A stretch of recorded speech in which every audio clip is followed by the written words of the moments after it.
Mike, this Sports Amigos is going to be awesome for a lot of reasons. This is the first time we're ever going to Portland. Yes. First of all, and it's the first time we have had several people that love soccer to an extent, but this is the first person we're having on that is like a true soccer, just in his blood kind of guy. So this is going to be great. It's his world, and it's such a unique and cool story to tell. And just like so many of the people that we've had on the show too, we have personal relationships. The interactions, the relationships mean so much. This one goes back to my days in Eugene. So we had Joey Mack back in the first season. Then we had Colin Deaver on last time around. This one, he's a man of many words on the air, but I don't know if there are enough words to do justice for what he means to me, how much he helped sculpt the way I started to look at my work after I moved up to Eugene. It was a very steep learning curve, but man, it yielded so much that I use in my work life and my personal life now. And you want to talk about setting the bar high. This guy is the one that taught me how to do that. You know what? It sounds like he big brothered you, like you big brothered me. Like you were totally my big brother when we started working together. It sounds like our next guest is that way with you. It was very much like it, and our time was brief, but it was so meaningful. And holy cow, did we have so many memories that we're gonna go back and revisit. But those of you out in the world know him as the voice of the Portland Timbers, and his journey took him from back in Illinois out to Montana, then down to Central Oregon, up to Portland. The man that gave me my break over in Oregon, I still at times wonder, what in the hell were you thinking? One Mr. Jake Zivin, so glad you could join us, my man. Ah, man, that was very kind intro. Thank you so much. Now, it was a no-brainer, Mike. It was a no-brainer. Your tape came on our desk. I swear to God, when he told me he was applying to Eugene, I had just moved to my next market months before, and I was like, dude, you're gonna get that. Yeah, like, come on, chill out. No-brainer. Like, no, you're gonna get it, dude. Easy choice. Yeah, no-brainer. Good call. Great. Yeah. Oh, of course. Hey, I was fully confident in that decision. Not that it was even all mine, I don't know, but we were all fully confident in that decision. It was, the news director, and no brainer. Yeah. Oh man, and we came into it. Eugene was really good for me in a way of, one, learning how to be better at my job, but learning how much certain things meant to certain people, because Eugene being Tracktown USA, you dive in and you realize I got to get to know this. I gotta learn to embrace this and enjoy it. I'm curious, we've asked a lot of people, take us back through your journey to where you are now, but I'm curious, since you're in the soccer world, and right now the United States is seeing a major inflation of the love of the sport, La Liga, Premier League, etc. What's happening over in Europe there, you see so many people becoming fans there, and it really feels like it's translating to the American game. What sparked your passion, your love of soccer when you were younger, and sort of crafted you that way? Yeah, man. So I started playing when I was like 5, right? I don't know, 4 or 5, but AYSO, just rec soccer. Is that still going on? AYSO? I hope so. There's not AYSO in Oregon. There's like an Oregon youth soccer. So, but I believe AYSO is still I remember that stuff. Yeah. A national, it's in a lot of states, it's AYSO. Some other states have their own kind of equivalent, right? We have that in Arizona. I'm used to it, just mob ball. Because at 4 or 5 years old, there's the ball, chase it, kick it. Yeah. Bumblebee soccer, right? California was big for sure growing up. Yeah. And so, I played it. Yeah, right. Didn't know what I was doing, but like I grew up in Evanston, Illinois, right outside of Chicago. And I played soccer. I played Little League baseball, basketball, American football with friends, like flag football when we got old enough to do it. And I loved all of them. And I loved the Chicago Bears. I loved the Chicago Cubs, the Bulls. It was like peak of Michael Jordan. It was an incredible time to grow up. And I played football, so I liked the Bears. I played basketball, just, playing around in your driveway. So I liked the Bulls. I played baseball, so I liked the Cubs. I played soccer. So at the time when I was 5, there was no MLS. It was, I'm dating myself. It was like the early 90s. There was the U.S. national team getting ready for the 94 World Cup. I loved them. And then when MLS came in 96, I was a little bit older at that point, right? Like in elementary school. That was soccer. Like it was, and then the Chicago Fire became a team in 98 and I was 12. And they were just the same as the Cubs and the Bears and the Bulls to me because I played soccer. I played these other sports. Soccer grew to be the sport I played best, which is not saying anything. I was not. Where did they play when they first started, Jake? The Fire played at Soldier Field when they started, which was, it was great. When they started, cool. They had a great atmosphere. I mean, it didn't fill up, it wasn't 70,000 people, but it was probably 25, 30. And it was this incredibly culturally diverse crowd. And it was a diverse team that really, they did such a good job of capturing the city, the demographics of the city within their team. And thus within the fan base, they were great. They won the double, their first year MLS Cup and US Open Cup. And for me, it didn't matter if they were good or bad. It was just soccer was the sport I played best. It was my favorite sport. They were my soccer team, just like the Bulls were my basketball team because I'm from Chicago, right? So that's how I got into it. It wasn't like this niche thing, right? For me, it was kind of this like, of course I'm going to be a Fire fan. Of course I'm going to be a U.S. national team fan. Like, I don't care how that they're not as popular nationwide as the Bulls, or that the MLS is in its infancy and isn't as popular as Major League Baseball, which goes back over 100 years at that point. I'm a Chicago Fire fan. And then gradually that went to just all of American soccer and MLS. But yeah, for me, it's just growing up playing, it being my favorite sport, and having a team to root for in the Chicago Fire in my backyard. You carry your love for soccer throughout your career, and by the time I got to Oregon in late spring, early summer of 2014, I knew sort of going into it that you had connections to the Timbers, and I knew that, okay, this is something that Jake does, so that impacts my work life. So I understand what that is there, but walk us through how you got connected with the Timbers, how you got your foot in the door, and then how that evolved into what you do now, essentially being the television and sometimes radio voice of the Timbers. Yeah. So it's kind of, I guess, a long path. When I was, like I said, growing up, I loved the Fire. I loved MLS, the US soccer. When I was in college, I went to a liberal arts school in Minnesota, Carleton College, did not have a broadcasting department. Didn't really realize, like, if you want to be a broadcaster. Yeah. And real quick, mathematics. Yeah. I was a math major. Yeah. I was a big math nerd. Interesting. I got cut from my high school soccer team in the middle of high school. High school was very big and very good at soccer. That's my excuse. But I was not cut from the math team. No, third in state. Senior year, we finished third in state. Let's go. Very proud of that. I was a mathlete. Yes, I was. And thus a math major when I got to college.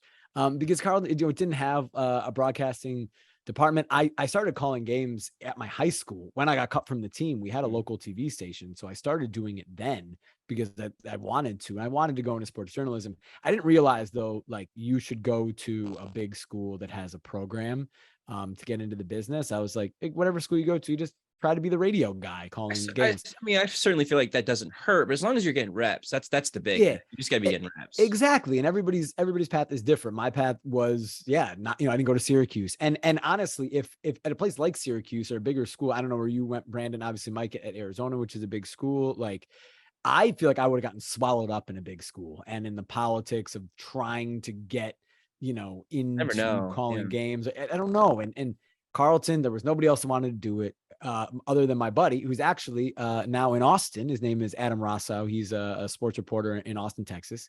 And it was Adam and I were the only two. He was on the football team and the baseball team at a time, so he couldn't do as much as me. But in basketball season, we would do a lot of stuff together. But we were the only two, and so we did every game together. We would trade off. We did play-by-play. We did color for like 4 years. It was great. It was so many reps, and like, yes, we weren't taking classes in it, but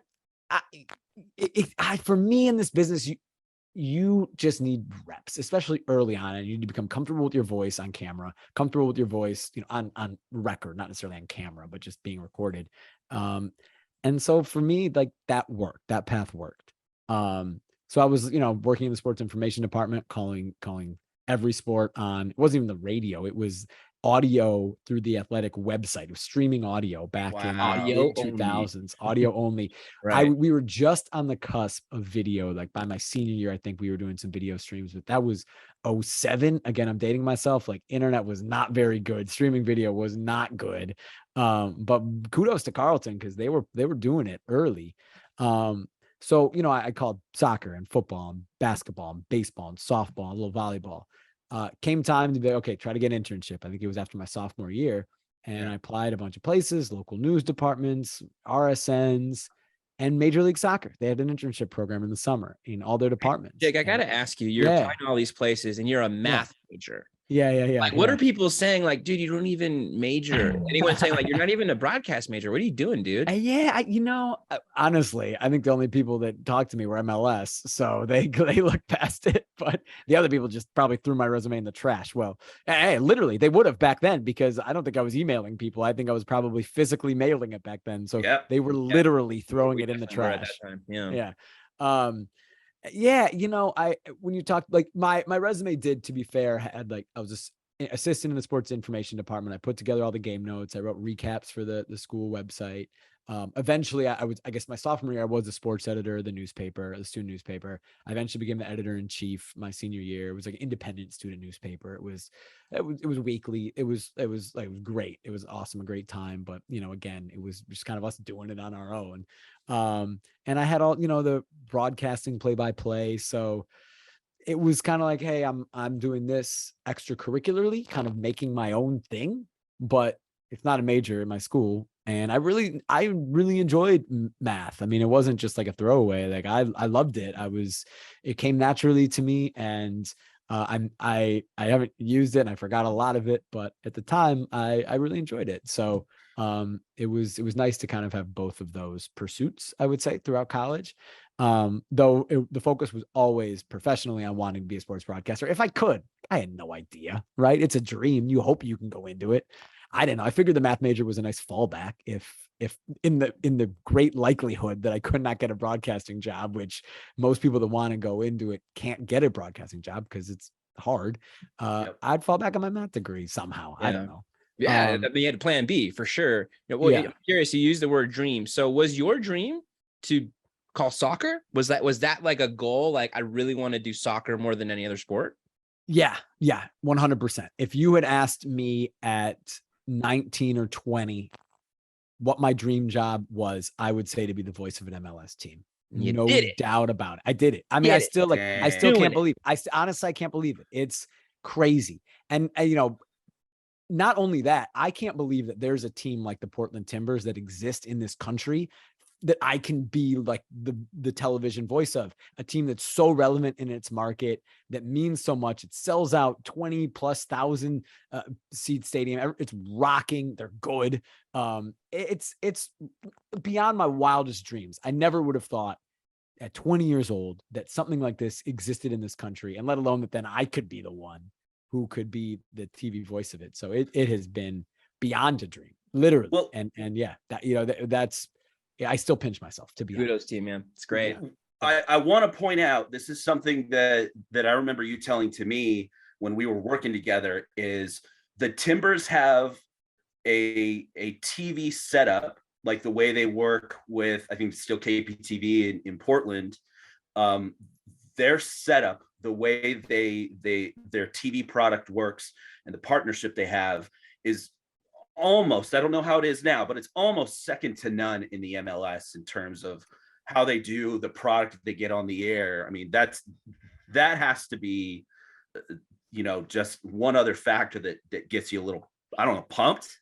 Oh, absolutely. I mean, I'll say this, there's a lot of really good broadcasts around the league now, and every year they get better. I mean, next year, all the local broadcasts are going away because of the Apple TV deal. But like, even in my time being in this, and I've been watching local MLS broadcasts for literally over 25 years, right? Since the league started in 96, the quality is it continues to grow, and there's wonderful productions throughout the league.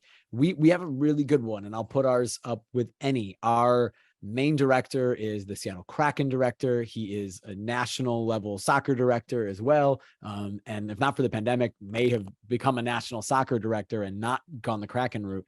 but our production is all out of Root Sports in Seattle. So for a long time, we aired kind of a hybrid on Root, mostly on Root, primarily on Root. And then when there was a conflict, say with the Mariners game, we would air on Fox 12 down here in Portland. Now we're actually solely on Fox 12 Plus this year, which is great because it's free over the air antenna, which was, as we have a lot of cord cutters in our fan base. And so that it's actually been a benefit. We've kept the same production group in with the people at Root Sports.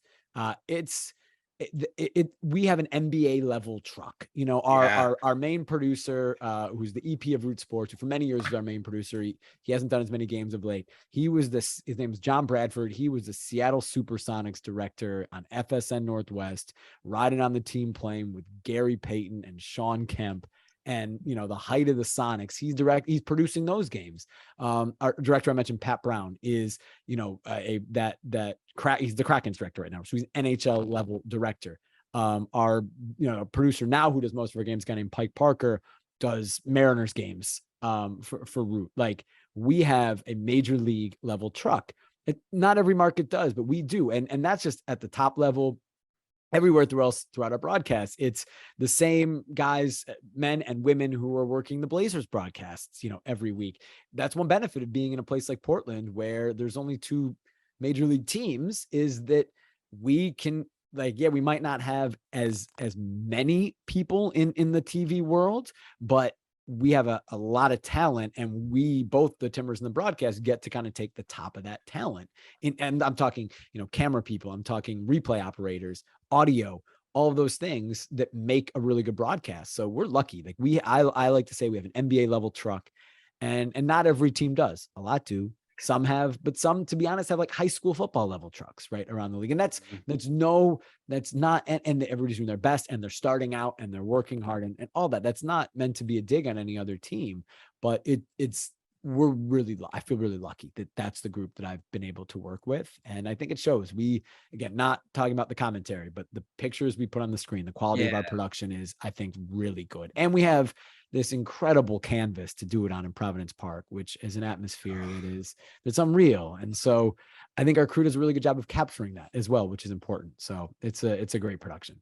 Well, and I got to ask you about Portland, because my best friend is a film professor at Portland State. Okay. Just fell in love with it, man. Like, lived in Southern California his whole life, never lived anywhere else, moves to Portland. And I don't think he's ever going to leave. He just loves Portland, food, the hikes, everything about Portland.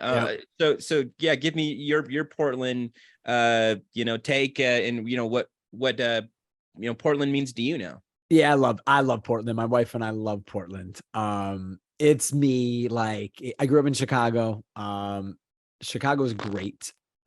Chicago is a major big city. And for me, I could live back in Chicago, no problem. But I think I'm like, Portland is a size of city that is right for me. What I love about it is you have everything, but it's also accessible. Like, I feel like if I lived in a city like LA or Chicago or New York, I would always feel like I was missing out on something, right? There's this new restaurant across town here, but you can't get to it, or you can't get in, or, there's this concert, or there's this bar and this bar and this bar, or whatever, right? This event, this food festival, but like, so much going on that I would feel almost overwhelmed. Like, I can't get to it, and I miss.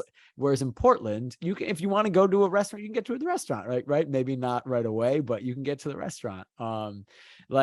And there's great food and great drinks. Like, that is, to me, if anybody comes into Portland, they say, ask me what food to do. Trucks, I say, man. Yeah, just enjoy the food and the drink. Dude, shout out to Juan Vasquez, who I was referring to earlier. Mm-hmm. Man, like, he lived right around the corner of this food truck, like, hub.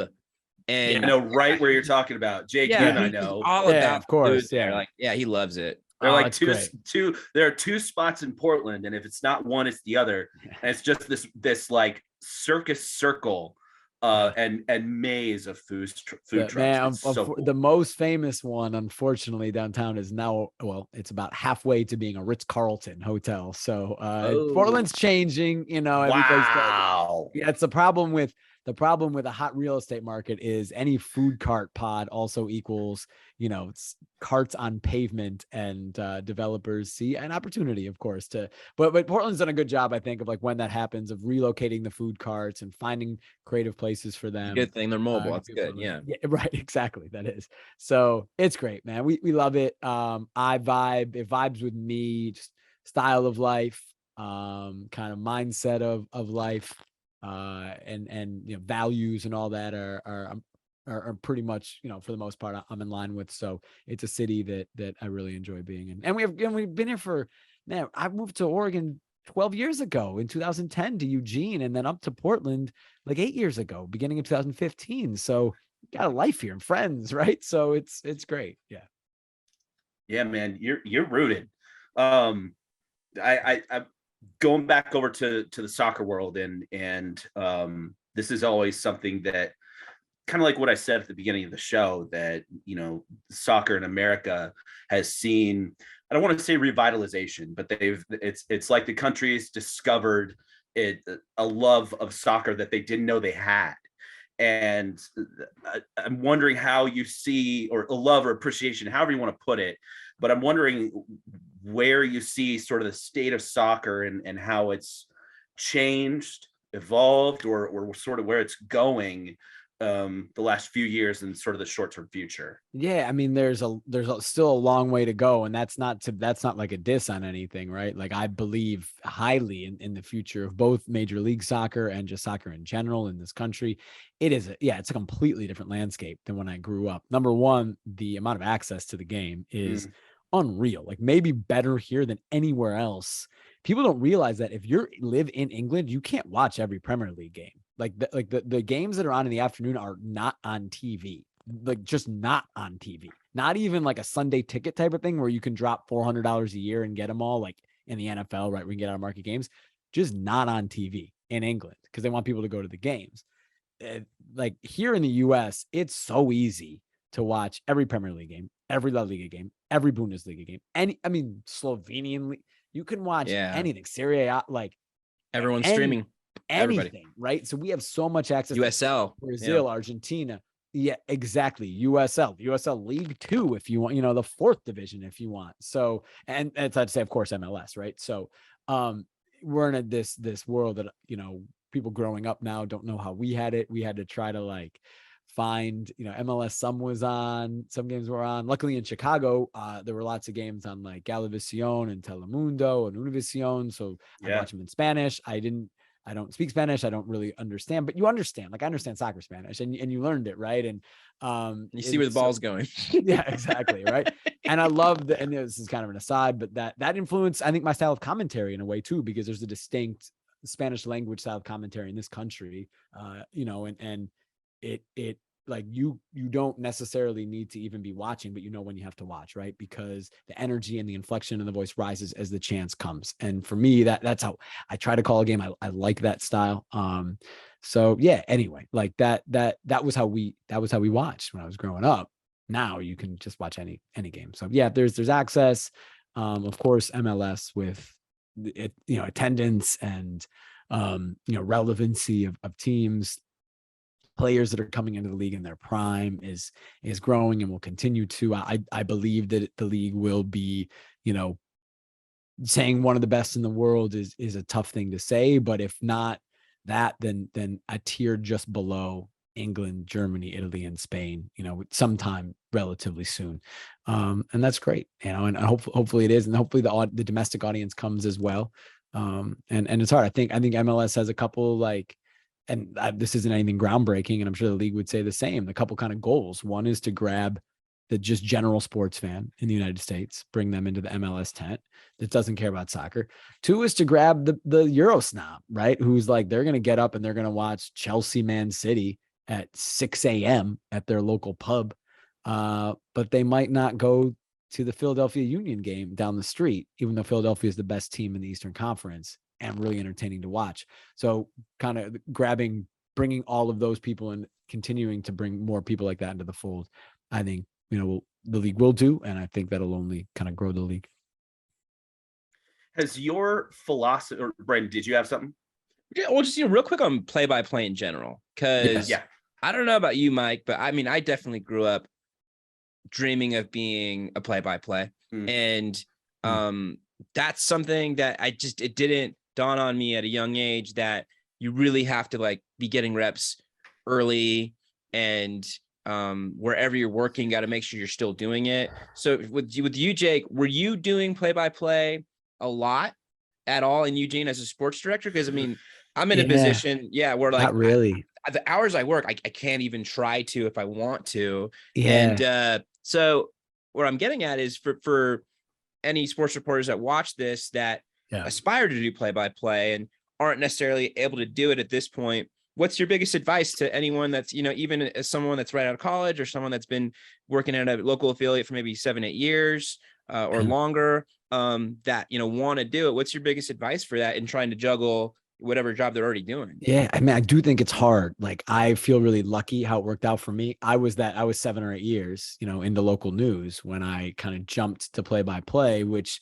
is what I think. And I think a lot of people do want to do that. Some like the hosting, reporting, right? Like the pregame, being able to have more time to kind of see it all out, and the post game when you have more time to flush everything out and analyze. So some people like those roles, or they like reporting where they can maybe be a little more creative and show more personality. For me, I like the play-by-play. I thought that's, if I could get into it, be what I would be best at.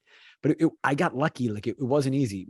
I saw Mike shaking his head or nodding his head during your question. We had KZI9 Plus, which was our kind of .2 channel, right? The secondary channel that was, I don't even know what was played during the day. That's right. Well, actually, like CW.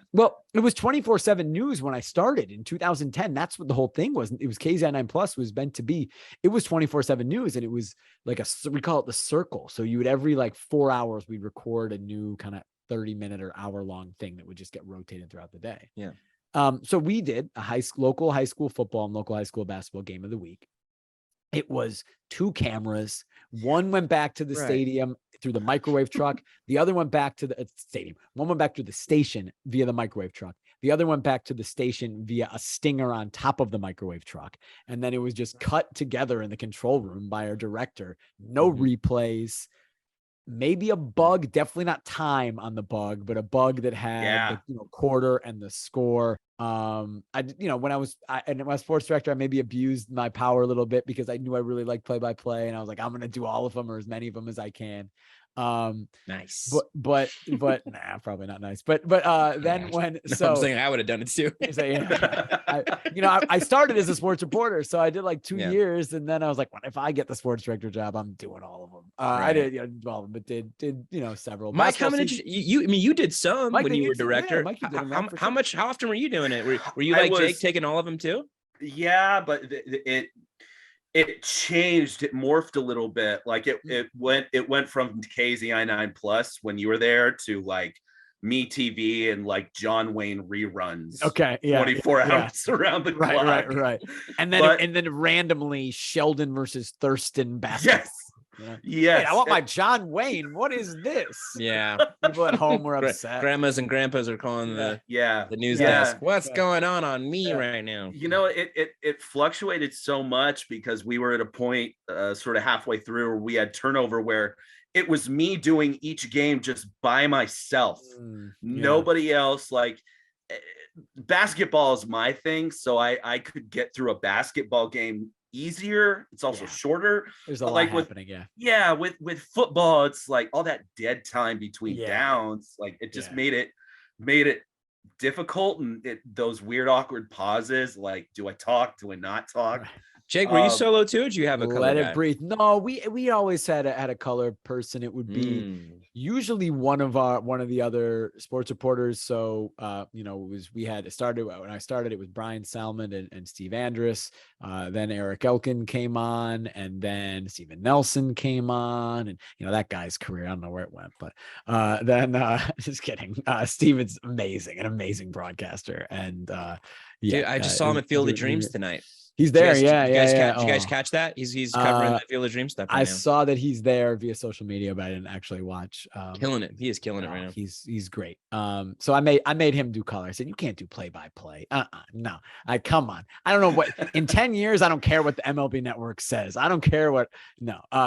No, I'm kidding. So yeah, Steven or Eric or somebody that was when I was, would do it. Mike probably, Kristen Rogers probably. Yeah. Would hop on and do color. But by the time the 1 year really is what it was or less, the one football season, Mike, when it was you and Kristen and myself, I was doing timber stuff as well. So I don't know, how many of I probably still did a good amount of the football games, but maybe not as many. Yeah. So I don't remember. But yeah, so we also, and then we'd bring in people too. Like if there wasn't, if one of the reporters wasn't available, because say there'd be weekends when we would travel with the Ducks and the Beavers. It was great. I mean, our station, KZI, when I was there, they invested in sports. We had a 3-person sports team and a producer. We had a Sunday night show. We had we traveled with Oregon and Oregon State football, traveled to March Madness, traveled to the College World Series. It was they put up for sports, which was great. So there'd be times when the Ducks and Beavers are both on the road. I'd be basically solo back in Eugene, and we'd bring on like Matt Preem, who's would do color for basketball. Good friend of mine, Lindsey Schnell, would come on and do color. So yeah, we'd always had two. I think we always had two. I remember we brought Matt on a couple games. Always Sheldon games because he's a Sheldon grad. You can only bring him on for Sheldon games. But I remember we did that too, man. Shout outs to Matt Preem, and he's living his best life over there, man. Yeah, he is. He's golfing like 100 times a year, right? That's all I know is on his social media. It's just a count of how many rounds he's gotten to this year. He's so damn lucky. I know. So yeah, I mean that to that point, like, so that's what I had done, right? To get back to your question, Brandon, like that's what I had done. And then and this goes back to I think the question that Mike asked me about getting back into soccer. I interned with Major League Soccer when I was 20. So in the middle of college, in the broadcasting department. And from that, I got a job right away, like during that summer, as the clock and score operator on ESPN's MLS Game of the Week. So running the bug in the production truck, which is, for those that don't know, it's like the scoreboard that's on the screen when you're watching a game. That'd be called the bug. Clock and score operator. I'm just, clicking when somebody scores once every 45 minutes. I click up one. No, we dropped headshots off. We dropped. That must have been really cool at that age. It was that would have been stoked. It was incredible. I was flying to wherever the game was every week in college. Friday afternoon, I made sure I only had class in the morning on Friday. I would drive up to Minneapolis, St. Paul, fly to wherever the game was, do the game on Saturday, hang out with Brandy Chastain, who was a sideline reporter, Eric Winalda, who was the color commentator, Rob Stone, who was the play-by-play. 3 people that I idolized watching either play or broadcast growing up. Go in the truck, get this incredible experience of being in a production truck on like a high-level broadcast, which blew my mind at 20 years old, because you just think TV, when you're growing up, you just think TV is magic. Like it just all happens magically, right? Yeah. And then to see how a broadcast gets on the air, it's still remarkable to me that we can do it. Like our Timbers broadcast, and everything synced and everything comes out clean. So you learn so much, had such a great time. Did that for 2 seasons, my junior and senior year in college. Made so many connections as well. I'm so fortunate to have met so many great people, worked with so many great people that are still in the soccer world, still hustling and trying to make soccer better in this country. And now, I'm kind of right there with them, and they've been great helps to me in my career. What happened was my boss at MLS, it became then he was like the manager of broadcasting, then became the VP of broadcasting, man named Larry Tiscornia, who was a wonderful, good friend of mine, mentor of mine in the business. The Timbers in 2013 made the playoffs. And this great year made the playoffs for the first time. They were hosting a game, and it was on ESPN or whatever. And Larry was at the game as the representative of the league, and he was sitting in the production truck next to the VP of broadcasting for the Timbers, a guy named Matt Smith. I knew Matt a little bit because he used to be the sports director at KPTV, the Fox station in Portland, right when I started in Eugene. We had about 3 months overlap. It was when the Ducks went to the national title game and lost to Auburn. So they were calling us and even though at KZI was ABC, the sharing from Portland to Eugene was all messed up because at the time it was Fisher Broadcasting. Now I think it's Sinclair. the CBS in Eugene was owned by the ABC in Portland, or same parent company. So they shared. So that just was then it was a free for all. Everybody else came to us because we didn't go to the ABC because they were owned by the competition. So I knew Matt from like, hey, what do you guys have? You know, what do you have for us to run? Blah, blah, blah. Well, Matt left KPTV after I had been in Eugene for about 3 months to become the head of broadcasting for the Timbers when they came into the league in 2011. But I hadn't kept in touch with him or anything like that. But Matt knew who I was. And Larry Tiscornia, my old boss, was like, hey, Matt, do you know Jake Zivin down in Eugene? He's a huge MLS guy. Like he interned for us. He loves MLS. Wow. And Matt was like, no, I don't know. And so I remember this. I was at either Springfield High. I think I was at Springfield High, Springfield Marist, calling a game on a Friday night because the soccer game, the Timbers playoff game must have been a Friday night, or maybe it was Thursday. It was our Thursday night football. And I get an email from Matt Smith. It's like, hey, Jake, I'm in the production truck next to Larry Tiscornia. I didn't know you were an MLS guy. Let's talk. And I'm like buzzing. I'm like, oh my God, I'm MLS. And how'd you finish that game you were covering? I was hard. I would I have know. lost Yeah. my I stuff. know. I was so, yeah, it was so excited. I didn't even know what about, but I'm like buzzing. And so in that off season, Timbers off season, end of 2013, went up, chatted with Matt. You know, I was like, yeah, huge. And Matt, soccer guy. Matt was basically like, why didn't you tell me that? You know, like, why didn't you just send me an email 2-3 years ago? Come buy me a coffee and say, let's talk about. And he still says this. We talk about this to this day. And I was like, I didn't think I wasn't Portland material. I wasn't market 21 material. I'm in market that Portland's the big market. If the big market wants me, they'll maybe come to me, but I'm in little market 120 down in Eugene. They don't want anything to do with me.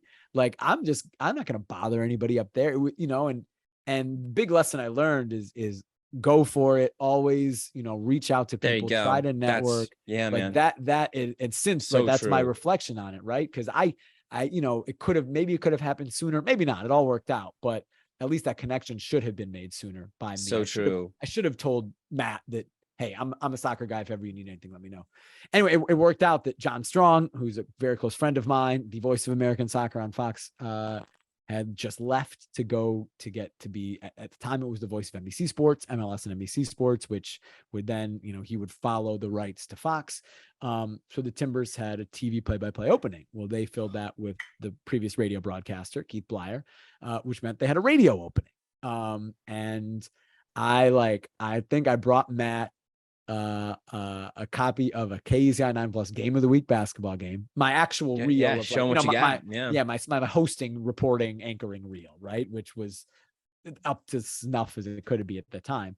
But this, you know, this one game, and also my my college soccer reel. I had like a, you know, 5-minute reel that I put together my senior year in college of me doing radio soccer play-by-play to show them like, look, I'm a much better broadcaster right now. This was, you know, X years ago, 6-7 years ago, this tape, it was college, but it'll show you I know the game. And they trusted it enough that he offered me the radio job.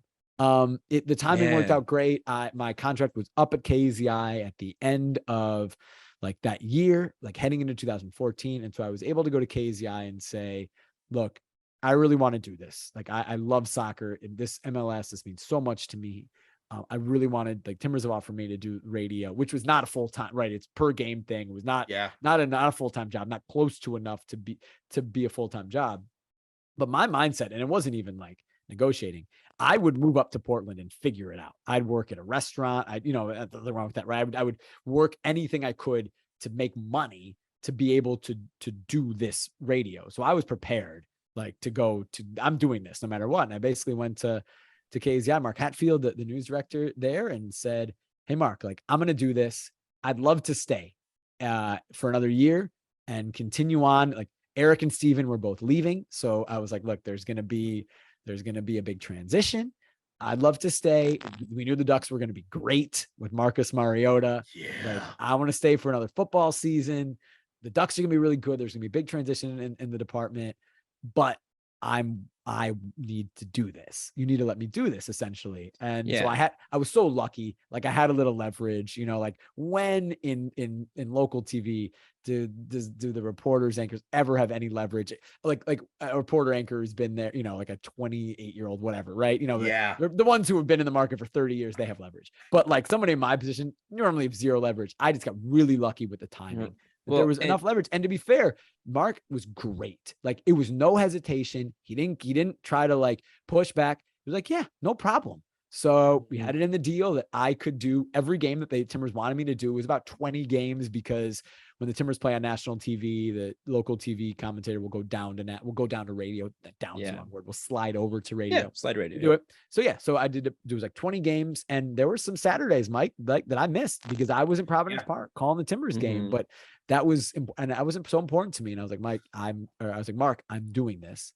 Like I'd love to stay and it worked out for everybody. It worked out great. That was such a good season. Obviously they went to the national title game and they lost. And I think it was just a total win-win for everybody. And so that's how I got kind of then, okay, now my foot is in the door. And that was to get back to the play-by-play question. Like I just had my foot in the door doing play-by-play. I got to do a season of radio. I could show the Timbers what I could do. They eventually then at the end of that year, they brought me up full-time to be like a digital, host. We had at the time a 30-minute weekly TV show that aired on our partner station Fox 12 called Timbers in 30 that I hosted, I produced, I wrote, and that worked well. It was a nice transition because that was what it's what I'd been doing. It's like what we did, like it's like what we all right, local news hosting, stuff like that, in Fox 12 studio with a teleprompter and all that. And I think it was iNews, but in iNews, and so like it worked out great. My skills worked for that. And also T2, which was the USL team at the time that was starting in 2015, and they were broadcasting all the games on YouTube, streaming them. So they brought me up to call those on YouTube, which is TV, right? You'd call a game differently if the viewers can see it versus if they can't. To do Timbers radio, Timbers in 30. I did some T2 social media and website stuff as well. I mean, it was just this hodgepodge just to put a full-time thing together. But my foot was in the door with them. And thankfully the Timbers were so great to me and supportive of me in my career. And, at the end of that year, they gave me a shot at TV, and I've been doing it ever since. So to answer the question, like getting lucky helps, but maybe taking an opportunity and it's hard because not everybody you said it right, dude. You said go for it. Like that's what you got to do. When it's something, when it's something different from what you're doing, and it seems unattainable, just go for it. And like not everybody can, right? Not everybody has the flexibility to do it for financial reasons, for family reasons, for so many things. I was lucky that I could have if I needed to. Ended up not, right? I had this great transition year of doing both radio for the Timbers and still being the sports director at KZN Eugene. So I fully recognize that like that's not always a scenario that's going to work for everybody. But I was ready. I think I had like been, at the time that came, my contract was probably about to come up. And so I think I'd been sending out like my host, reporter, anchor tape for a while and don't really think they had gotten anything. There were some markets that I thought like I thought I was qualified for that just didn't hear back from anybody, even like had some connections in some places, didn't hear back from anybody. So I was ready to like, kind of leave that behind if I had to and go all in on this MLS thing. And it worked out. It worked out great. And it's the timing, everything. I got lucky. That's really good. Because here's the thing. If John Strong wasn't amazing, I would never happened because he'd still be in this chair doing this job.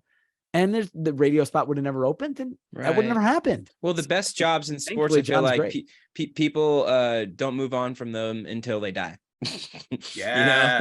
More or less. You know what I mean? Like in the majors, like who would leave those jobs? Who in the right mind would leave them? Totally right. Often it's not the person's choice. That you know what I mean. If that job is vacated. So with John, it was obviously he moved up to national and is great. And so everything about it, the timing worked out really well. I got to tell you a quick story before we move on to sort of our bread and butter of what we do on the show. But I still remember to this day when you called me, and it was a double whammy when you called me. I was when you told me, hey, I'm going up to join the Timbers in Portland. Kristen, who was the Oregon State beat reporter at the time, was with me. The two of us were going down to San Jose to cover the Pac-12 title game, and we had just finished a conversation about, what are we going to do? I know that Jake's doing his Timbers thing. I feel like he's primed to, it's just a matter of when. It's not if, it's always when Jake gets that moment. But it was in the midst of that larger moment of conversation that you called, and you led off with, "Hey, I got to tell you, look, I just talked to Matt and company. You're going to New York next week for the Heisman." And I thought, oh, F. But, and then you said, and my contract is up. Once football season is done, I'm going up to Portland. And Kristen and I, we spent like the next hour just in shock and awe in this, this elation that, oh my gosh, it's happening. That we were just talking about, when is Jake going to get that next like nugget? When is he going to get that thing that just sort of helps him shine? And for that moment, that's one that I still tell to people to this day, like, because you mentioned timing, and you mentioned there's sort of a dash of luck that goes into it. It's almost everything timing, Yeah. Oh man, it's nuts. Hey, that's great. I'm glad. I'm glad I was able to. I'm glad you took over, right? I'm glad that let you move up as well. After what, less than a year, right? Like, that's good. 9 months. 9 months. That's great. You had a lot of experience coming into that job, right? So you deserve that. You deserve to be in that chair. And I'm glad that could happen, and that you could then move up and take over. And I'm glad you could go to the Heisman ceremony, by the way, as well. Because I'm pretty sure when LaMike was there, we didn't send anybody, and that kind of grinded me, even though he wasn't going to win. I think he finished second. But Marcus was a different deal. We knew Marcus was going to win. But still, it's like, I felt like we should be there. We travel with the team all year. That's our thing. Like, for me, I felt adamantly that we should be there. And I'm glad that you went for Marcus and one-man banded it in Times Square. Didn't Holy you? shit. That was you talk about memories. Like, pandemic began, and like I took my career and put it in shadow boxes. Yeah. So man. like, I remember when you put those up. And yeah.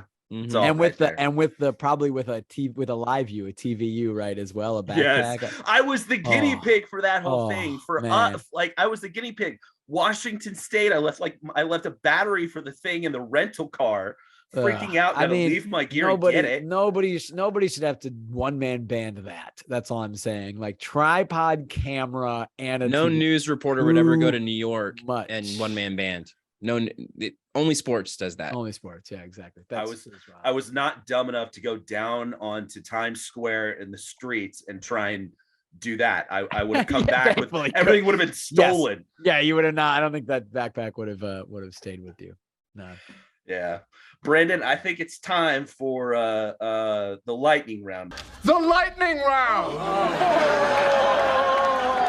This next part is like always the thing that we get into nostalgic stories and moments and favorite things. Yeah. But it is like 10 questions, and I'll fire it off. But cool. Starting off with a trip down memory lane back down to Corvallis. I don't know if you noticed the shirt. I wore it on purpose. Yeah, let's go. Shout out Wayne Tinkle, for the record. Exactly where I was going. Tinks and I go you mentioned Montana. Tinks and I go back to Missoula.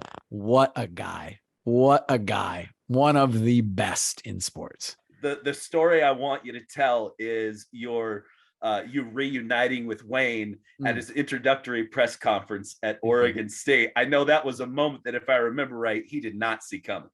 Oh man, Tinks is he's the best, like I said. So he was the head coach of the University of Montana, of course, right? He played there. And before I was in Eugene, I was in Missoula for 2 years. I started in Butte for about 6 months and then moved up to being the sports director at the Missoula station, owned, same company, the NBC's in Montana. And Tinks was the head coach.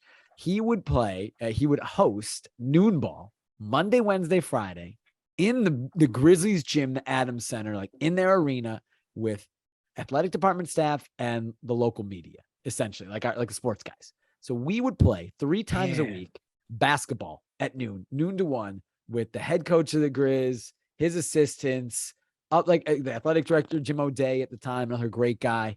Like the track coach, like it was outrageous. It was so much fun. It was incredible. Tinks would dunk on me. He's over a foot taller than me. It was like he got draining threes.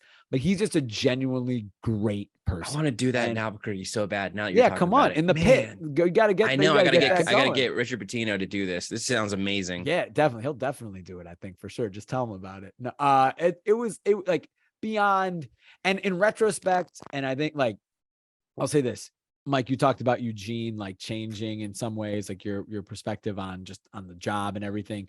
Eugene did that for me as well. I think in Montana, it was very like fraternal in a sense of like, I've like go Grizz, right? And there's always a little aspect of that in local media, and there's especially local TV. And there's always a little aspect of that in the teams that you're around and cover. You create relationships. It's hard not to like kind of root for that. But it was, playing basketball 3 times a week with the head coach. Maybe that blurs journalistic lines, right? I don't know. I'm not a journalist anymore. I don't consider myself that, right? I'm a broadcaster and I work for a team. So I'm not a journalist covering the team. But it was incredible. It was so fun. He's a great guy. There was one time where we play we play whatever to whatever. And then you get water and then come back and play. And I'm like getting water with a buddy. I think he was the sports director at CBS. And he's like, man, do you know who that is? Like there was a new person who played in the game that day.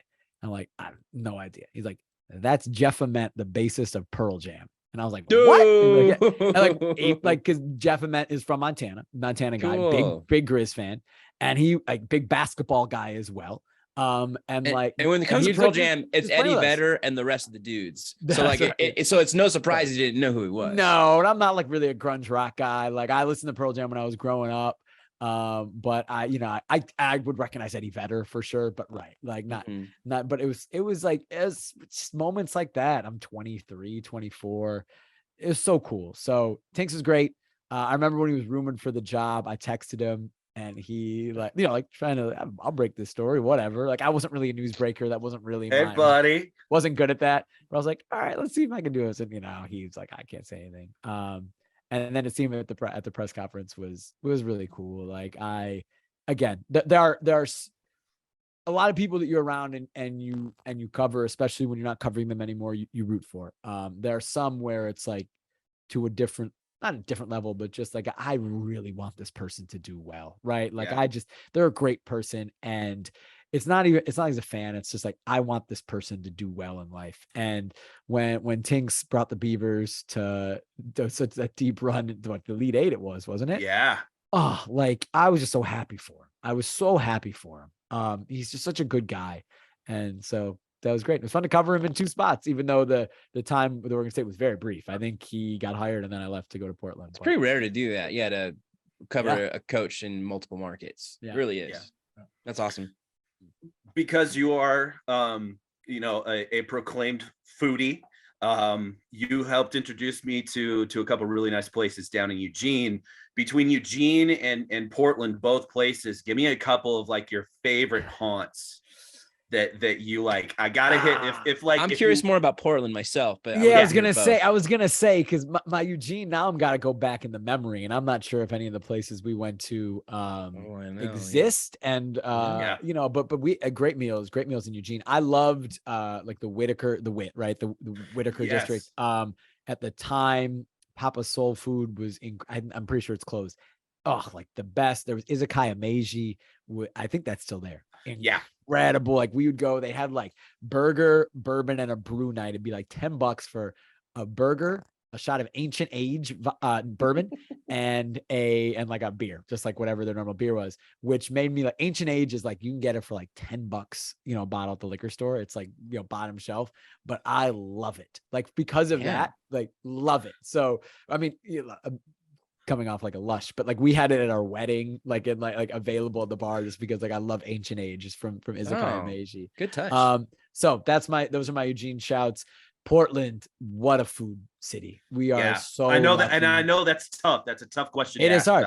No, but I mean, we could do a full hour-long podcast about the food places in Portland. Our favorite place is probably a spot called Mediterranean Exploration Company, which is in the Pearl. Never been let down. It's great. A spot called G Love in Slab Town. Also similarly, it's a little newer and it's kind of becoming our newer spot. Never let down there. It's great. We live off of Hawthorne, kind of the base of Mount Tabor. There's Porcano. That's a very popular taco spot. We live close to it. It's good for sure. New place opened up called Hinterland, which is like food carts next to a house and the bar. There's like the house is a bar.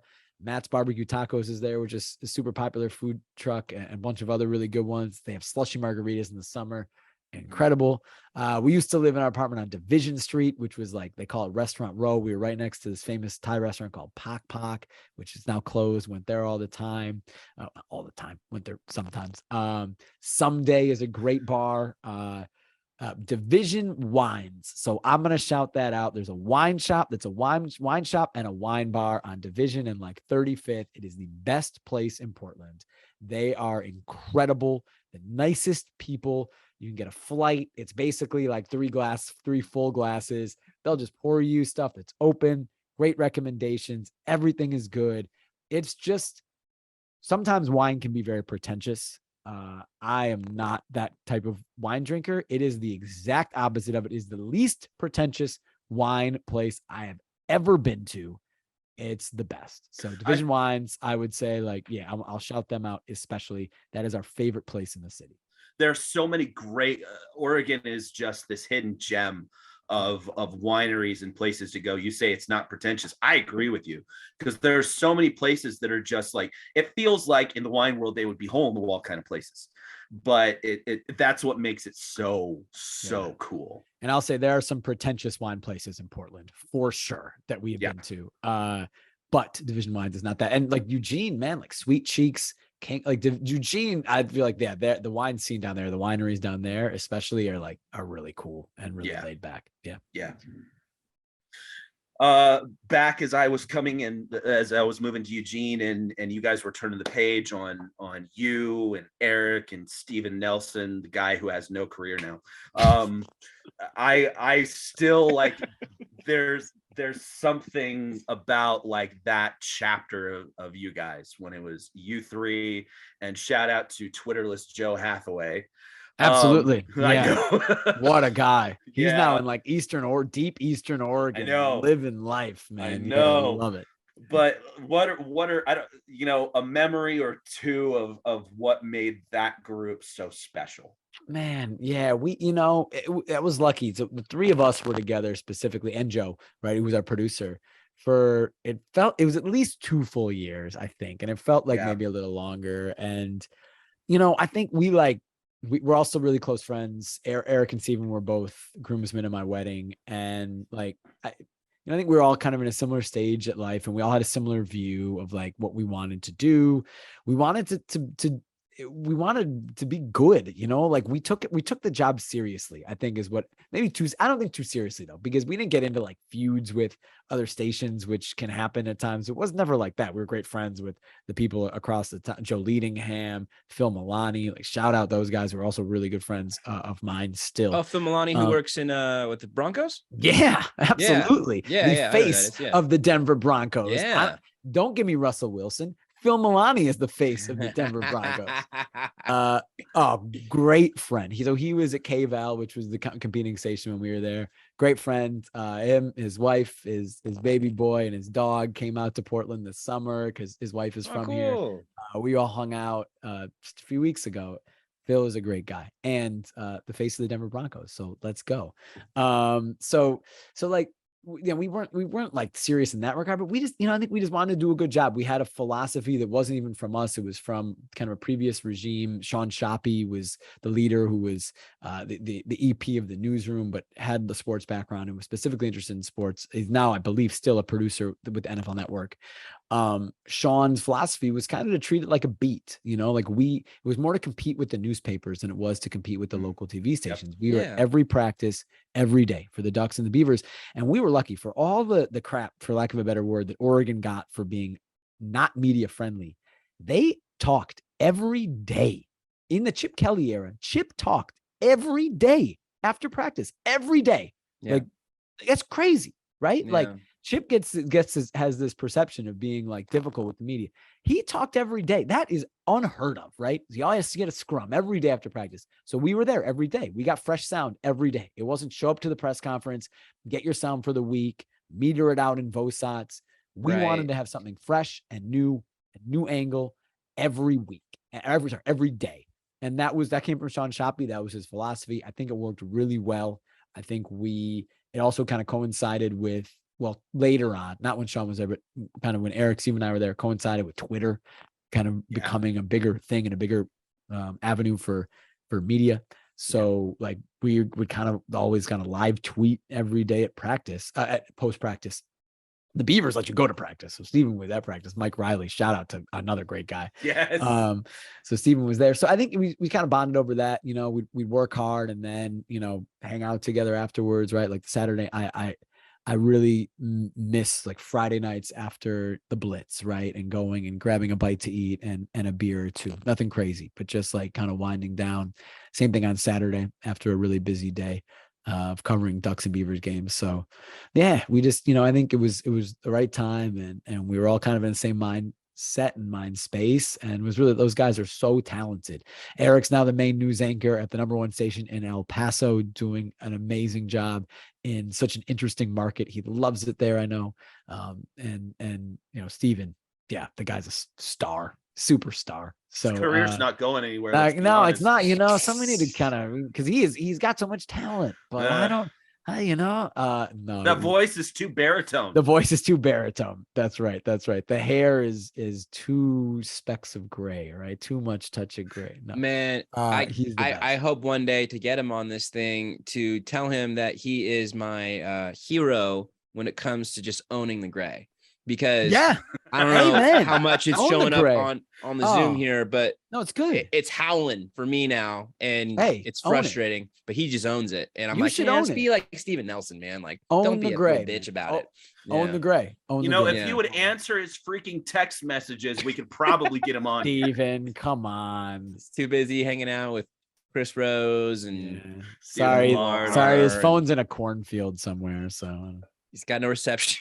He's got no reception Field of Dreams in right Iowa right now. Yeah. Hey, real quick though, just to talk about what you just said, Jake, I think that the biggest sense I got what you were talking about with all you guys, whether it's working with Mike or the other guys, is you wanted to do stuff you guys were proud of more than anything. Because like I remember Mike, we days into working with each other, we were very much like that. Like, I mean, coverage and your content can be subjective for people. But like for us, if we felt proud of it, then that was a validation enough.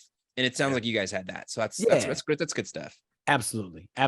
It wasn't, we weren't phoning it in. Right. And that, I think that's the way to live, right? Like it's going to be more fulfilling. It might be more work, but it's going to be more fulfilling.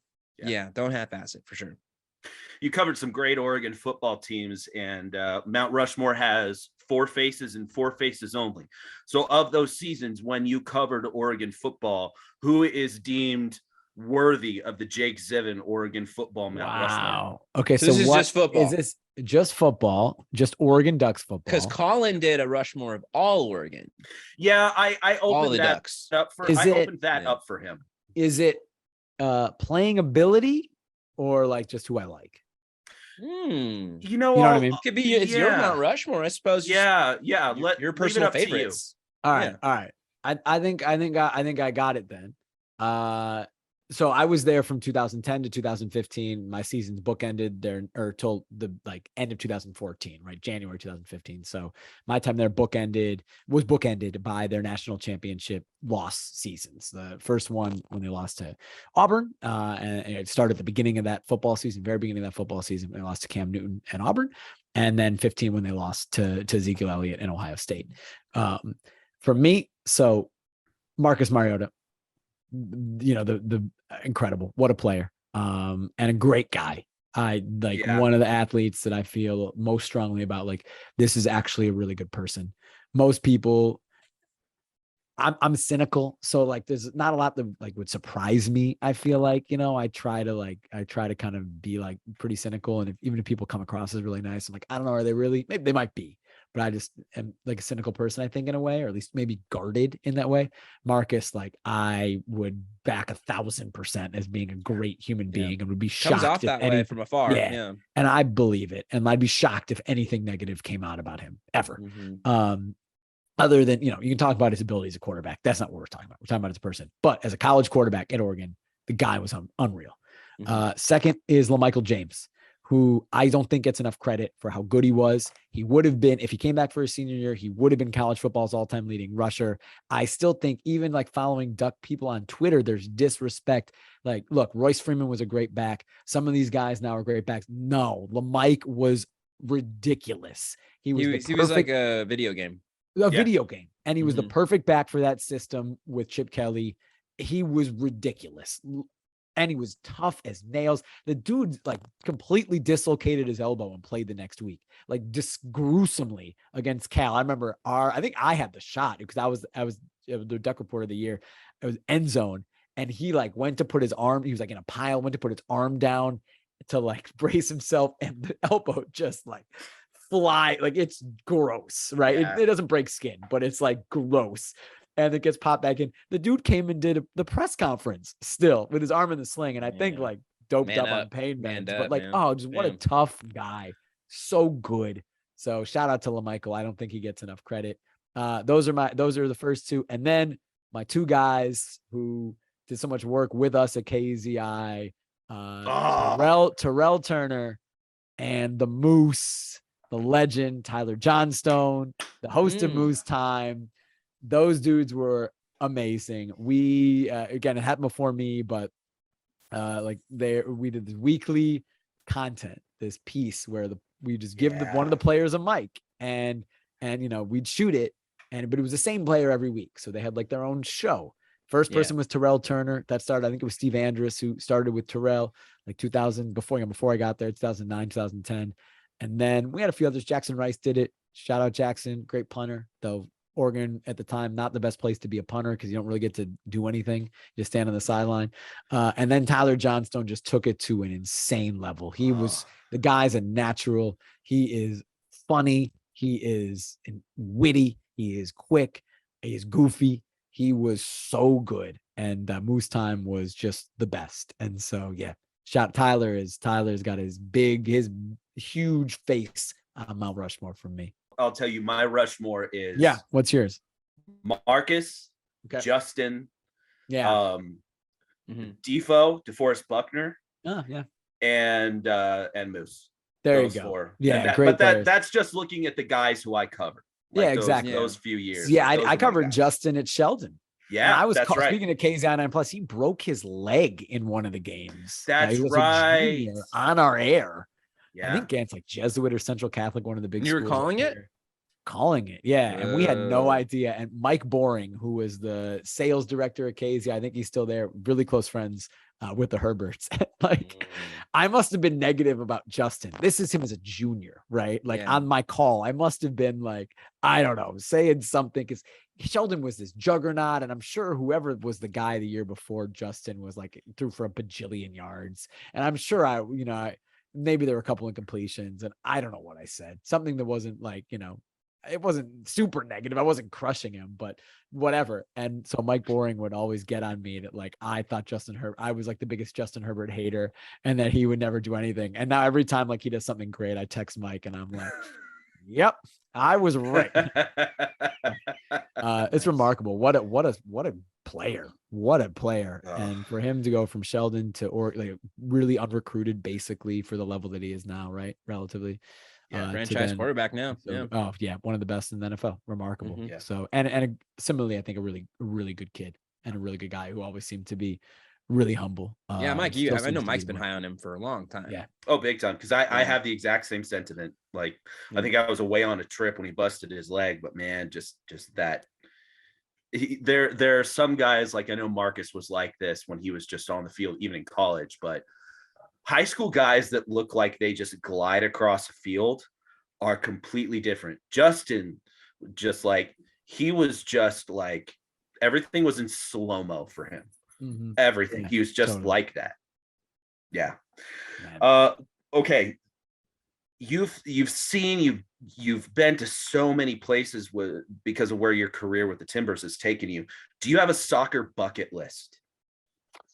Ooh. Yeah, I mean, sure, definitely. So like where to go? Yeah, or, yeah, like, right. Yeah. Where to Career call a wise, game? or just like to see things, or Well, it kind of like me, like the Rose Bowl and the Final Four were two things on like the top of my bucket list. I covered those for work, so I Yeah, still yeah. check those off. So I Yeah. think if it's either one for you. Oh yeah, I mean, obviously World Cup. Haven't Mm. been with.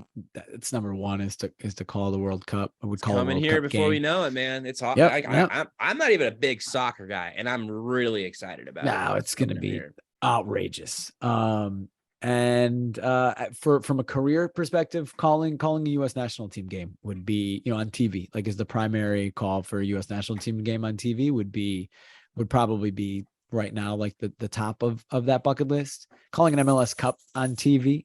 Winston agrees. My dog, you hear him shake.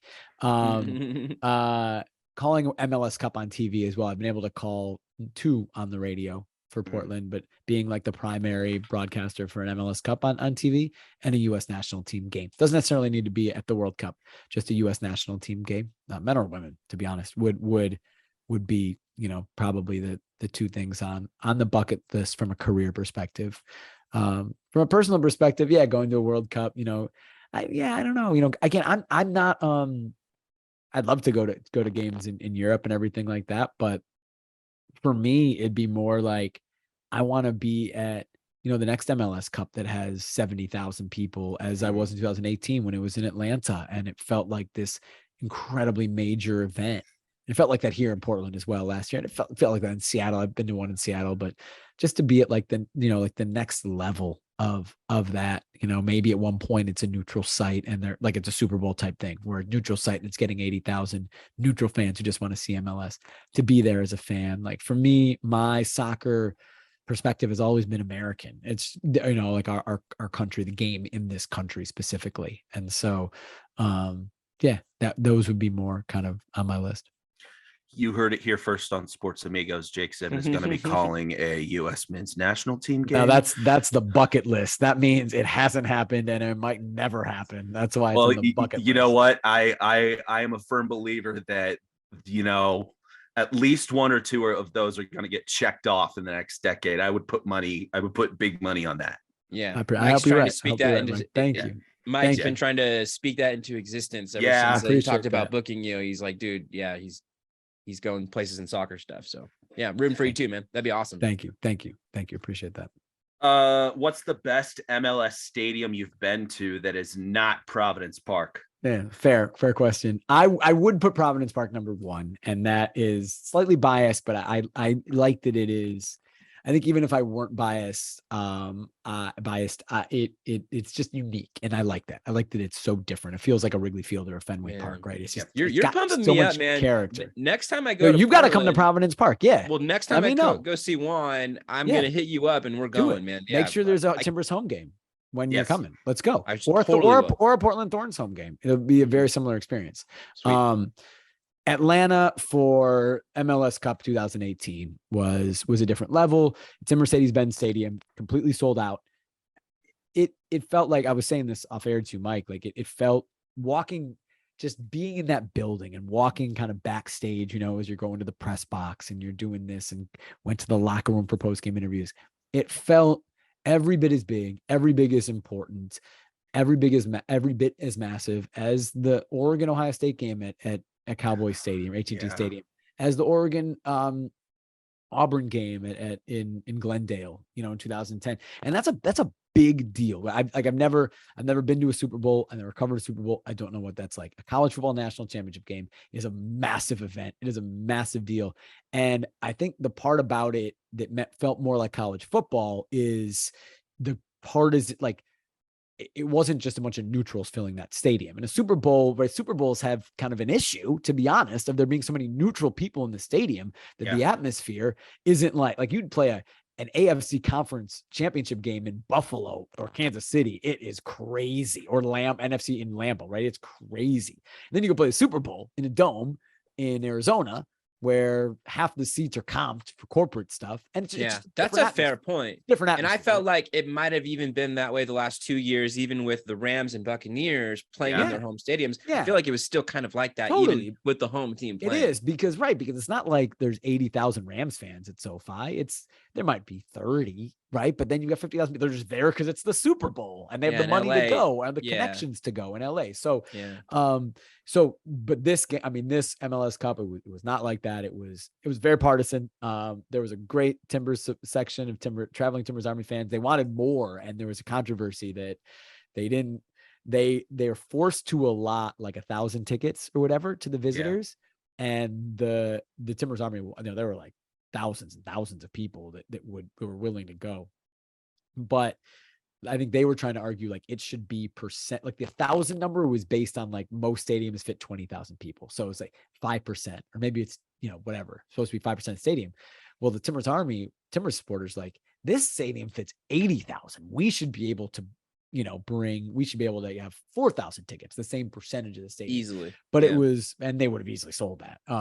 But it was just great atmosphere. I mean, the fans in Atlanta were incredible. It was loud. It just felt so big time. So for me, that's the top other than Providence Park. And there's like, it is every year a new team comes in and it just adds to the league. Nashville is a beautiful stadium that just opened this year. Charlotte, who came into the league this year, has something pretty good going on. Austin is rocking, and they're in their second year, and their stadium is a wonderful atmosphere.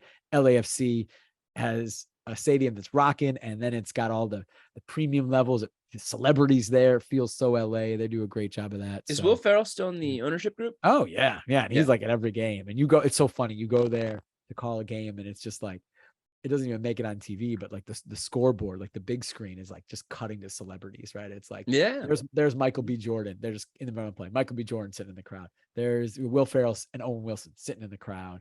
It's just like, that's intentional, right? And they're so smart with the marketing of like trying to be cool LA, and they've hit it out of the park in representing their city. And that's ultimately like what I think appeals to a lot of people about soccer is the clubs the best clubs and the most successful clubs off the field historically tend to represent the city and the region they're in very well. Portland Timbers are a perfect example of that. Right? The Portland Timbers, in a lot of ways, fan base, everything around the club embodies the city of Portland, right? LAFC embodies LA. Austin's doing a great job of embodying everything that is Austin. Nashville, same way. Feels kind of like a party in there. And McConaughey's in the ownership group, right? With he is, and he's their Minister of Culture. That's what it is. And he goes around in a green. That's so McConaughey. All right. That's right. So it's good. So the more clubs like that in MLS, the better. And there's more and more, kind of literally every year. Is that Mercedes-Benz game, that MLS Cup, is that your favorite Timbers moment / game, or is there something else that sort of holds that piece of your heart? It wouldn't be, mostly for a personal reason. It's not necessarily because they lost, because it was great to be able to call that game, and win or lose. Like, of course it's more fun if the team you're around wins, right? Like, but I try to approach my job very professionally. I've called several Timbers games on national television. So like, I have to, like, I can't be a huge homer. I'm calling Portland, Seattle in 2.5 weeks on ESPN. Like, that's the biggest rivalry in MLS. I can't be a big Timbers homer. Even in our local games, I can't be a big Timbers homer and then go over and do that. So I try to approach everything professionally. So the fact that they lost the game isn't necessarily that, but for me, the famous game, it's known as the double post game, 2015 first round of the playoffs, Timbers and Sporting Kansas City. The game went to extra time. It was 1-0 Timbers in like the 60th minute. Kansas City scored very late to make it 1-1 and go to extra time. Kansas City then scored pretty early in extra time to make it 2-1. Went down to like the 118th minute, 2 minutes to go. Timbers scored to make it 2-2, send it to penalties. Penalties went 11 rounds, ended with the goalkeepers shooting against each other. In that time, Kansas City had a chance to win in like the 7th round. The dude hit it off both posts and out. On Kansas City, famous penalty known as a double post. So the Timbers stayed alive, went on, they won in the 11th round. Was just the best atmosphere I've been in any sport ever. That stadium was unreal during that game. And I called on TV. It was my third ever television game. At the end of 15, the Timbers gave me a shot to, they wanted to try me out on TV. So there were 2 games to go in the regular season on local TV, and they had me do them. And then we ended up getting a playoff game. We don't always get a playoff game, but just depending on the national schedules, sometimes you can get a first round local TV playoff game. And we did. I think it was broadcast nationally on Unimas. And so when Unimas gets the Unimas's playoff game or Univision, depending on the year and where they broadcast it, but that broadcast group, they can do it they do the Spanish language broadcast, but then the local teams can still do an English language broadcast, right? So we were able to do it, and it just ended up being this remarkable game, as dramatic as you could ask for, and my third ever game on television, like just crazy. I won't ever get topped as far as drama. So that's my favorite, just from a personal connection with how much drama there was in the game and how early that was in my television play-by-play career. And I didn't fall on my face. I'll watch clips of that game will come back and I'll kind of be like, like, oh man, I don't, I sound unsure of myself, but ultimately big picture, the broadcast was pretty good. So, it's just like that game. Well, that I don't know if it'll ever get topped. It might not. I think I was fortunate enough to meet your now wife, Amanda. Yeah. You guys were still dating when I moved up to Oregon. I met her like in person once because she had a weekend where she was able to come get away. But I know she means a lot to you. Your relationship is something that's very rich between the two of you, living apart for so long and then getting married in Portland. But what would you say are your wife's best traits when it comes to sort of like completing each other, where maybe there's a gap that Jake Zivin has, that maybe Amanda's the one that comes in and sort of completes that? Wait, are we talking like yin and yang kind of stuff? Yeah, sort of. She would say everything for sure.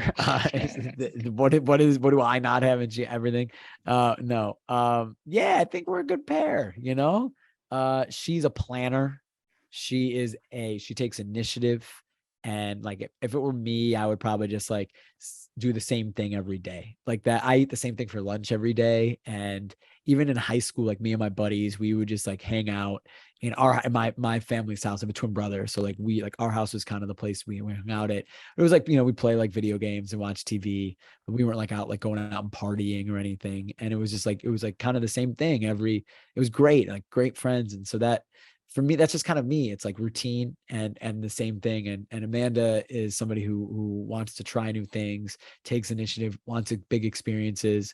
So she is definitely that, like the experience planner in our relationship, I would say. Like traveling, she really pushes us to travel. She's pushed me to go to so many wonderful countries that I had been around the world. Not so many, but like we went to Thailand together. We went to England, London, and Barcelona. We went to Argentina, which was an amazing trip. We honeymooned in the Maldives and in Italy. Thank you, Alaska Airlines, for the miles, by the way. Nice. Because the flights were free and that helped us. We were like, where can we go as far as the most exotic place we can get to using these miles? And it was the Maldives, and that was worth it, even though it was like 45 hours to get there from Bozeman, Montana, where we got married. So like that, she definitely is like, brings that to a relationship. And she's clean and neat, right? Like, so that's good. She forces me to clean the house, all sorts of good things, so she's definitely the creative force of our relationship. And we're very lucky. I'm very lucky, man. I would say we, I mean, me and my dog Winston, we're very lucky to have to have Amanda. And it was 8 years long distance. She was also a sports reporter. We met in Butte, our first jobs, and we were competing stations. We were friends at first, and each in a relationship. How long were you guys friends before you started dating? About a year. So It's a good amount then. Nice. Yeah. It is. So we each kind of came out of college in a relationship, and they both kind of didn't work out through like 4 or 5 months into dating long distance and in that regard. And it was not because of like Amanda and I, and we were friends, part of like this friend group of, Butte, Montana, Butte, Bozeman, Montana, like the people right out of college that are doing TV. Small market media. Small, exactly. Yeah, exactly. Mhm. Right. And so then, maybe like a year in, it was like, all right, she made the first moves for sure. She will always like give me crap about that, but it was kind of like, okay, yeah, maybe there's something here. And started dating, ironically, when I moved to Missoula and she moved to Bozeman, each kind of like moving up in our companies to be the sports. Yeah. How far away are those two? It's about a 2.5-hour drive. Ooh, that's a especially decent distance. Yeah. in Montana, where you can kind of drive as fast as you want on the Right. highways. But so it would like every other weekend. So every weekend, one of us would go. We'd alternate weekends. So like Friday night or Saturday night, whenever we got off the air, one of us would drive another, but it was kind of like a mini vacation every other week. It was great. Yeah. Then she moved to Boise. She got a job in Boise. Then I got a job in Eugene. Then she was in Indianapolis for 3 years at Wish TV. Holy And moly, man. You guys did a lot of long distance. We did a lot. Yeah. And then our thing when she was in Indianapolis, which she had a great time, and Wish TV, and Indy is a great sports Wish town. TV. Yeah. Okay. Did she work with Maggie Contreras? I don't know. Maybe. It was about not the in same time. sports. Maggie was not at Wish, right? Yeah, Maggie was at Wish. What is she news? Producer. Yeah, she was our 6 and 10 producer nice. in Abilene. Yeah. Yeah. It's very likely then. I'm sure Yeah. she did, if given the timing. Crazy. So our whole thing was like, we were, dating for a while, and we got to the point where it's like, if one of us gets a job that they really want in a city that we both really want to live in, then the other one will move. And we kind of made a list of cities that would qualify. And when I got the Timbers job, and when it was not the first year when I was full time, but when they committed to me being the TV play-by-play person, that's when I was like, okay, like this is. So Amanda's best friend, grew up in Oakland. Her best friend from high school went to University of Portland and lives here. We have other Nice. like, That we works had out. like, yeah. And like, we had like a guy named Lincoln Graves, who is now a reporter in Salt Lake, but was a news anchor at K2 here in Portland for a long time. Lincoln worked with me in Bozeman and Amanda in Boise, very close friend of ours. So we had a lot of friends already in Portland. So her moving to Portland wasn't like, moving to a new place, which is, we all know, is difficult. So it was just like, we made the decision when the Timbers, decided to commit to me as doing the TV job. I was able to get that job, luckily. She was like, let's move to Portland. So she moved. She hustled, looked for a job, ended up working for NBC Sportsnet Northwest for a while, which now is defunct. And got caught up in a bunch of layoffs there when they kind of changed the philosophy of their coverage for the Blazers. And again, as I said, it's now defunct about a year after that. So she now owns an online, she changed it up, owns an online clothing boutique. Shout out Confetti, shop-confetti.com, CONFETE. Plug promotion. that stuff. I got to do that for her. No. And so she works so hard, and it's kind of her like secondary passion that she always had. She always had like a fashion lifestyle blog on the side when she was doing sportscasting. So, oh yeah, Mike talked about like kind of diving or just kind of dipping your toes in influencing. I guess that is actually right. To an extent. So that's what it was. So she had like this lifestyle blog, and then like she got a lot of Instagram followers. Like, just, it wasn't even like, it was just like, hey, look, this is like how I arranged the backyard, right? Stuff like that. Yeah. And then she was doing it, and it ended up being like, it was never the goal was to be like a full-time influencer, but she knew she had this vision of wanting to start her own like online clothing boutique. And that experience of just trying to figure out like, okay, what are people offering? What are brands offering people to do, and what kind of stuff like that? And it ended up being, and learning how to promote on Instagram, which is so important, obviously, ended up being extremely helpful for now her business. Now she's on the other side of it, right? Doing influencer marketing, and just also promoting the business on social media. So it's a whole nother world, man. That influencer stuff, man. It's wild. It's wild. And look, there's just like having a YouTube channel, and if you can, break out go viral a couple times and get 50,000 subscribers, you can make a living. Like maybe Yeah. this episode of the Sports Amigos. Never. Maybe. I'm just Well, saying. I mean, if we're gonna get a lot of views this season, it's this episode. I don't With know the big about- dog I on don't know the about- big dog guests like you. I don't know But, about that. no, But this you is might this be is totally sorely disappointed. no, this is totally like, just so you know, Jake, like we started this during the pandemic, and this is like awesome. our glorified excuse to hang out. That's you great. know, Yeah, and to we hang love out with people that we respect so much in Oh, sports. man. And what Brandon said is the actual running line, the running description of what this show actually is. That's what great. Mike always says, our glorified excuse to hang out. So That's man. I've only that's seen perfect. it Love in the since you got out of sports, the one time I've seen him in person was my wedding. Yeah. The last Man. 6-7 years. I got married in May, and he got his butt down here to Albuquerque, and There you go. in time for the bachelor party, and got a full weekend with him. So It was can't be awesome. that far from Tucson to Albuquerque, right? It's like 7 hours, six and a half, Okay. 7 hours. and Yeah, now that's I fine. owe him a trip out there for sure. There you go. 'cause he came out here for a full 4 days. 4 All days. right. About that, yeah, it was a full legit 3 like days. bachelor Easily. weekend. Easily 3 days. You got to get over there. Yeah. Yeah. I do. Oh, yeah. I do. I've never been to Tucson, so I need to. Let's go. Yeah, Yeah. Jake, you know a little bit about Tucson, but We spent a lot of preseason there. I know about like the resorts up in the hills, because that sounds bougie, but it's more just like that's where the team stays, Yeah, right? So yeah. we're like that's where we're at, and it's kind of like Hotel. it can be a little isolating. yeah, In a good, I mean, they're very nice. Like if I were on like a spa weekend, I'd be like, this is incredible. But hell yeah. also working a lot. So yeah. So one more about your relationship with Amanda, since her background is also in sports. Yeah. Do you guys get into it with like sports takes, talking, Is and she a debater? debating, and I gotta know like what is that quasi work relationship like?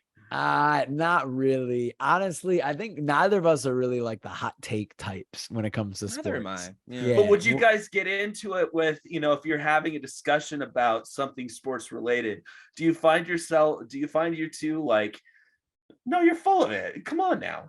Sometimes I think it's more sometimes when like watching, like if there's sports that overlap, right? So if we're watching like if I'm watching the Bears or she's watching the Colts, and I might say something and she's like, no, I don't think, like, I think they should have done this. I'm like, no, I think they should do that. And she's like, I covered the NFL. You didn't. And I'm like, all right, fine. Yeah, you win. Quiet over there, soccer guy. You win. Exactly. Exactly. But then like honestly, there's a lot of like I've learned about auto racing from her. I still don't know much about it, but she didn't really know much before she went to Indy, and now of course she is an expert. 500. Yeah, 85. I mean, it's right. It's everything in that market. Truly. So like she'll have like an IndyCar race on, and our dog Winston is a rescue dog from Southern Indiana, so he is a huge IndyCar fan. Also a big Colts and Pacers fan. So Winston always has to watch the IndyCar races.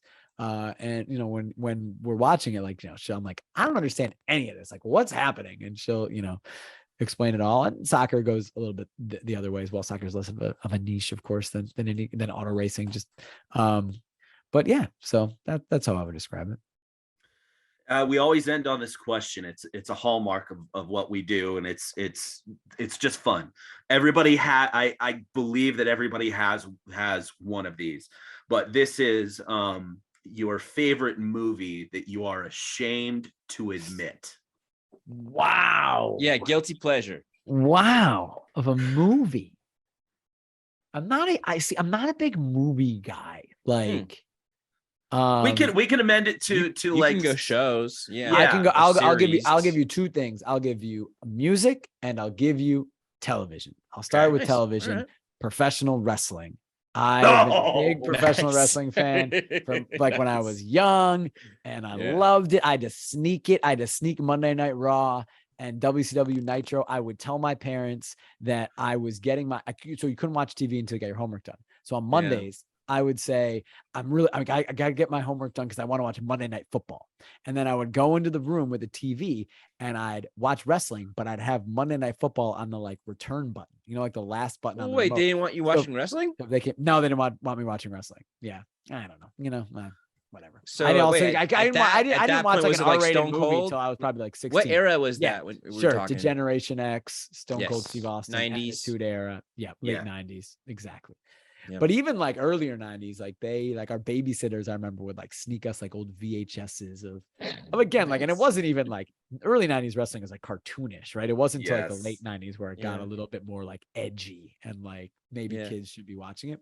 Skimpier Anyway. clothes for the ladies. Exactly. Yeah. Yes. Curse words on television. Mm. So I would that would be, and I still to this day, like I'll watch it not as closely as before, but I'll try to kind of keep up with it because it's like it's from childhood, man. So that would be my guilty pleasure watching. And music, this isn't even guilty about it, but others would consider it.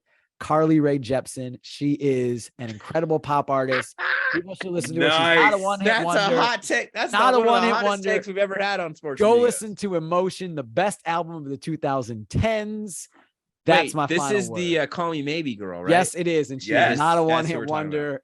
Go listen to Emotion, 2015, best album of the 2010s. That's the Not the album. I'm gonna Not look the album. this It's up. called Emotion. That's not the album that Call Me Maybe's on. Call Me Maybe's like from like 3 years earlier. She is an incredible pop musician, pop musical artist. Wait a minute. And everybody thinks she's a one-hit wonder, and she's not. And that Hold is on. my hot take. Let's pump the brakes, buddy. Have Yeah. you been to a concert at first? Nope. But in October she's coming to Portland, and I'm dragging my wife. We meant to go in the pandemic, I and it got respect canceled. that. It got canceled. I respect that. So- oh yeah, no, all about it. Now I like it's definitely like in the category of guilty pleasure, but I'll back it all day. Man, Yeah, That is the most passionate yeah. I've heard anybody on this show There you go. get about, their guilty pleasure. yeah. And it wasn't even a movie. Like we've had Wasn't some even a good movie. guilty pleasure movies. What are like on- some on- good guilty pleasure movies? Okay, well, mine. Yeah, what's yours? I always say this every time people ask me for a movie Mhm. would be Devil Wears Prada Oh, okay. because it's Yeah. 100% a chick flick. Like there's no but, there's no faking that. That's okay. But Meryl Streep, top Yeah. of her game, Sure. and Anne Hathaway and Emily Blunt Yeah. being What a hot tamales cast. the whole damn It's a movie. good cast. What a cast. What about for you, Mike? So Transformers the movie, it's that's still like good movie, Yeah. popcorn flick. Blockbuster. You get past that, it's like just cheesy, terrible Michael Bay movie stuff. But Okay. I will leave it on. I will leave that stuff on Yeah. because the 13-year-old boy in me is really excited to watch giant robots beat the crap out of each other. So for him, it's the whole franchise. Is his All the guilty Transformer movies. Yes. Okay. I've only not seen, seen any like, of them. one and a I haven't half of seen them. any of them. Yeah.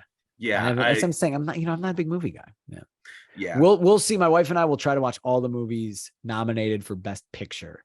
of the year. Yeah, That's a that's good like that. tradition. Like every year we try to do it. We don't always get through all of them. Some end up being, kind of tedious to get through, but Yeah, try to you know who's like that, Mike? Another sports amigo of ours, Joel Villanueva, who was sports director Yeah. in the Rio Grande Valley of Texas for about 10 years. Like I'd never heard anyone doing that before. When I moved to South Texas, he told me every year, if I haven't seen any of these Oscar movies, I watch all of them. I'm like, that's a cool Yeah, idea. I So I like started it. doing it too. And then like you're Yeah. invested in the telecast, the Oscar, and you can, you can watch it and why'd that person win? Yeah, You know? it's not nearly as fun if you've only seen like one of them. 'Cause then exactly. you're just rooting Yeah. for that. Right. And movie you're the saying whole you're like, I time. don't even know what they're talking about here. Mhm. And it's like, yeah. But regardless, we can all be equally as shocked when Will Smith gets up and slaps Chris Rock across the face. Fair point. That was wild. Did you guys see his apology? I did not. I did No. not yet. Yeah. No. He posted on No. YouTube. Yeah. Yeah. No, I am As- curious enough to check. Getting back to myself as a wrestling fan, I was sure it was faked. Like I was like totally sure. I was like, this is a work, which is a wrestling term. Like they're just doing this Yeah. to get publicity. And then like later in the evening, it kind of was like, wait, that probably wasn't fake. But Have I you was like seen- an okay, have you hour. seen- I was like texting our brother, like, no, it's fake. It's fake. Have you They- been to a like, they set it up. WWE I have event not. live? I have not. Really? So maybe Oh, that's more of man. a guilty pleasure because Yeah. I am definitely more like, yeah, I'm going to see Carly Rae Jepsen in concert, whereas I've never been to a WWE event.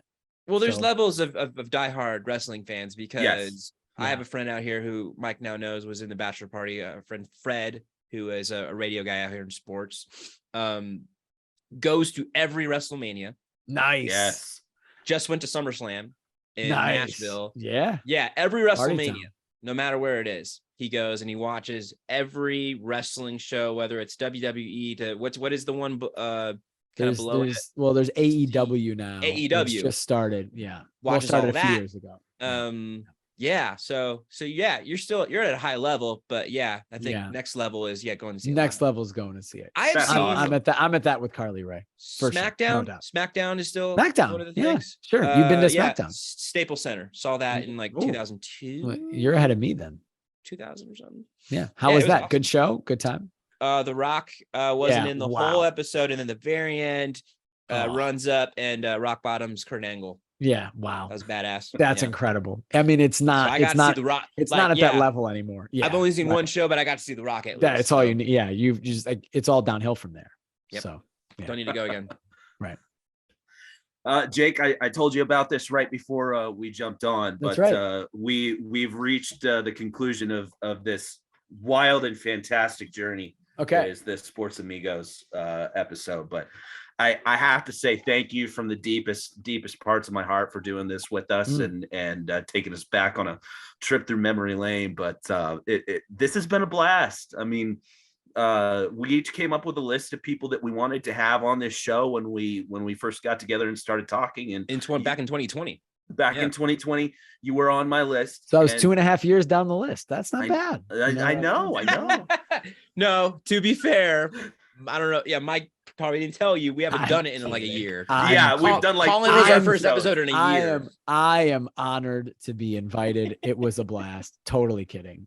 This was awesome. Yeah. Welcome to the fraternity of the Sports Amigo, man. And you. we raise our glass to you, to Carly Rae Jepsen, and the gem that is emotions.